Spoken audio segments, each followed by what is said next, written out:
Hey, what's up guys? Sublado Moto here mga ropa. Panoorin nyo muna yung tinag sa atin ni ropa natin.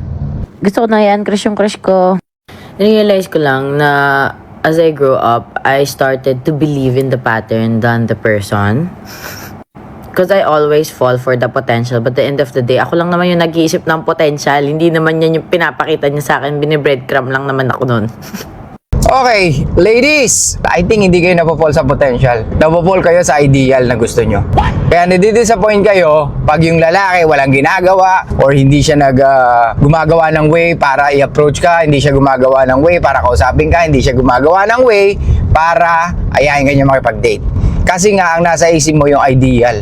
Di ba? So you're not falling in love with the potential. You are falling in love with what kung ano man yung mga nai-imagine mo or kung ano man yung mga nabuo sa isip mo. And that's the fucking truth. At kadalasan yun ang mga tumatakbo sa isip nyo, ladies. Parang I've grown enough and matured enough na hindi na ako nasasatisfy sa paunti-unting kilig like kapag nag-iisip ako, like if I have to wait for it, if I have to quote-unquote beg for it, yung parang alam mo yung parang kailangan ko maghabol, parang kailangan ko magintay na dapat naman. Ba't ganun, no? Ba't ganun lagi magsalita ang mga babae? Parang kailangan wala silang gawin, parang hindi sila dapat maghabol, parang dapat lapitan mo ko, sabihin mo gusto mo ko, sabihin mo na you like me. So ganun ang mga kababaihan, no? So karamihan sa mga kababaihan ganyan magsalita na parang dapat hindi sila maghabol, dapat wala silang gawing paraan, dapat hindi sila kumilos, dapat tayong mga lalaki ang gumawa ng way, di ba? Para i-please sila or para ibigay natin yung mga gusto nila. Narinig ba nila yung sarili nila? Nagigets nyo mga ropa? Ibang klase rin no? Anyway, tuloy natin. Automatic na yun kung gusto mo talaga ako. Kapag may ganung thought, Automatic na yung pag gusto mo talaga ako. Ay nako ladies, bakit ganito kayo mag-isip? Bakit ganyan kayo mag-isip? Bakit lagi nyo iniisip na kaming mga lalaki ay talagang pag may gusto sa inyo, kailangan kami na gumawa lahat ng way? Parang kayo talaga mag-aabang na lang. Too much, man. This is too much. Kayo nagsasabi na dapat itrato kayo na equal na kagaya ng mga lalaki at gusto nyo 50-50 sa relationship. Pero pagdating sa pag-approach or pagdating sa mga gagawa ng way para makuha mo yung attention ng isang lalaki, ayaw mong may gawin. Diba? Parang for me, it doesn't make any sense. ay, okay na. Kasi diba, if the person really likes you, you wouldn't even have to think, does he like me? What the fuck? Lagi ko naririnig to. As in, pag gusto ka ng tao, gagawa siya ng way. What the fuck? Bakit lagi nyong iniiwanan or iniiwasan yung mga obligasyon nyo? At iniiwanan nyo sa mga lalaki yung mga bagay na dapat pwede nyo namang gawin? Di ba? Hindi pwedeng ganito mga ropa, kaya okay lang. Kahit wala kang gawin sa kanya, hayaan mo siya. Hayaan mo siya maghintay. Kung wala siyang ginagawa, ano to? Napaka-prinsesa naman ito. This is very one-sided mga ropa. Hindi pwede na tayo lagi gagawa ng way para kumausap sa kanila. Kailangan magparamdam din ng babae sa'yo para ma-motivate ka, di ba? Para at least makita mo na, okay, may pag-asa. Hindi kasi pwede na lagi kang sunggab ng sunggab. Especially these days na alam naman natin na mga gantong content marami na rin ang gumagawa. So kahit papano, yung mga kalalakihan, natututo na rin, di ba? Pero syempre, iba pa rin yung pattern natin. Kahit na natututo ka, laging bumabalik ka sa kung anong nakasanayan mo at kung anong tinuro sa'yo ng bata ka, ropa. So ulitin ko sa inyo mga ropa, hindi mo dapat bigyan ng atensyon ng mga babaeng wala namang ginagawa. Okay? Yung mga babae na talaga nag-iintay lang at nagsusumbat pa kasi wala kang ginagawa. Ano yun? Hindi maganda sa lalaki na naghahabol ka sa babae. Yung sinasabi niya na parang, ano yun? Parang ako pa yung maghahabol? Bakit? Bawal ba?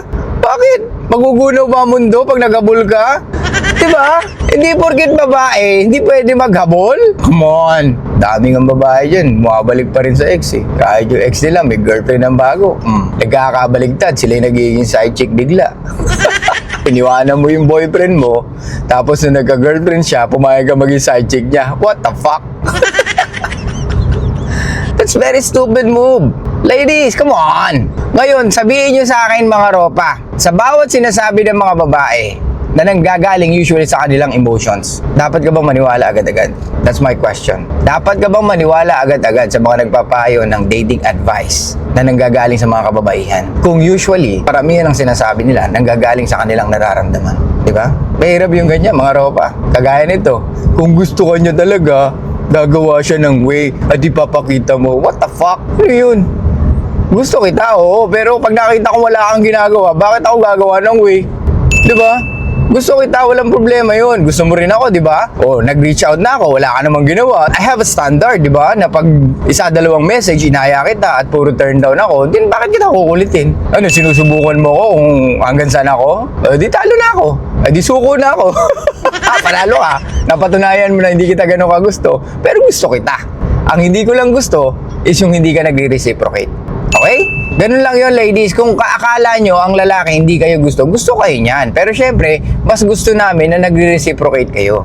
Gets? Kahit gaano kaganda, kahit gaano kalaki dede mo, puwet mo, ganda ng face mo, talagang balingginitang ka. Pero kung di ka naman nagre-reciprocate sa mga message namin or sa pag-aya namin sa'yo, then bakit kailangan namin habulin ka? Di ba? Common sense eh. So may mga lalaki talaga maghahabol sa inyo, yun yung mga talagang pwedeng binabae standard kasi wala silang mapul. O pwedeng enough na sa kanila yung makapag-message sila sa inyo, regardless kung ano man yung outcome. Pero like I said, tayong mga lalaki dapat calculated yung mga kilos natin.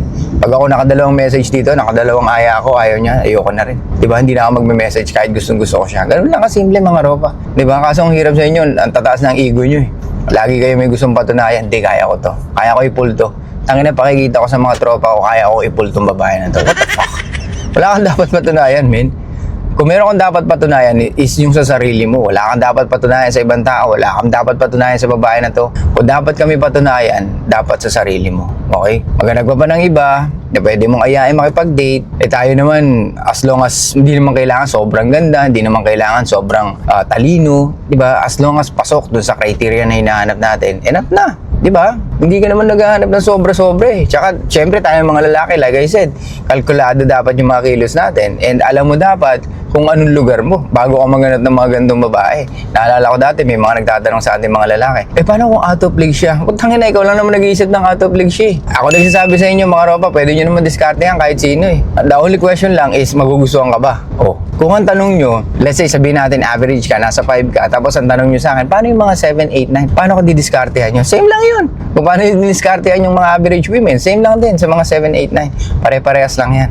Nagkakaiba lang na itsura. Nagkakaiba ng standard, pero yun nga lang, ang tanong, magugustuhan ka ba? Anong meron ka na wala sa mga ibang kalalakihan? Anong meron ka na pwedeng makuha mo yung attention niya at ma-stimulate mo yung emotions niya? Diba? So that's the difference mga ropa. So kung kaya mo na mag-approach ng mga 7, 8, 9, go man! At least makakita mo yung mundo nila. Pero like I said, when it comes to relationship, mahirap magjowa ng 7, 8. Okay? Kasi iba na yung mundong ginagalawan nila. Sila na yung feeling nila, sa ganda pa lang nila, wala na silang pagkakamali. Or di mo sila dapat sabihan na may mali sila. What the fuck? Kasalanan natin yan kasi tinuring natin sila na parang goddess, which is hindi naman, di ba? This is the byproduct of putting women on the pedestal. Ibigyan sila ng sobra-sobrang reward kahit na bare minimum lang yung ginagawa nila. Kaya nga kaya nila sabihin na strong independent women sila eh. Saan nila binase yun? Eh, di mo naman pwedeng sabihin yun pag lalaki ka, strong independent man. Di ba?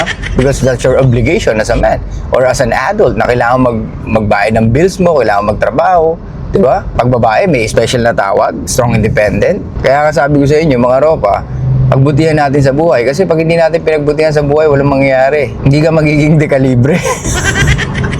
Kailangan dekalibre ka, di ba? Kailangan yung mga bitaw natin sa buhay, dekalibre. Kaya kailangan natin pagbutihan sa buhay. Pagbutihan natin sa buhay, para may silbi ka sa mundo ito. Hindi yung dahil nakikinabang ka lang sa mundong ito. Hindi tayo kagaya ng mga politicians na uupo, magnanakaw. Okay, hindi tayo dapat ganun. Mangkukurap, putang ina, mas marami pang ninakaw kaysa sa tinrabaho eh. Ang kakapal na mukha eh, di ba? Sabi sa inyo mga ropa, mayaman ng Pilipinas. Kaya nga karamihan, di ba, nagpapataya para dyan sa power na yan. Kasi alam nila, malaki makukuha nila. Anyway, mga ropa, like I said, kailangan may gawin ka para sa sarili mo palagi, okay? Huwag niyong pakinggan yung mga ganitong babae na laging entitled, na laging kailangan lamang sila, na laging kailangan habulin sila, na laging kailangan may gawin ka para magustuhan ka nila. That's fucking bullshit. Kung meron kang gagawin, dapat lahat yun para sa sarili mo. Tapos, hayaan mo sila lumapit sa'yo. Okay? Ulitin ko. Huwag kang magpiplease ng babae. Huwag mong gawin lahat para sa kanila. Kung meron kang gagawin na sobra-sobra, is dapat para sa sarili mo. Gets? Ulitin ko. Kung meron kang gagawin na sobra-sobra, yun ay para dapat sa sarili mo.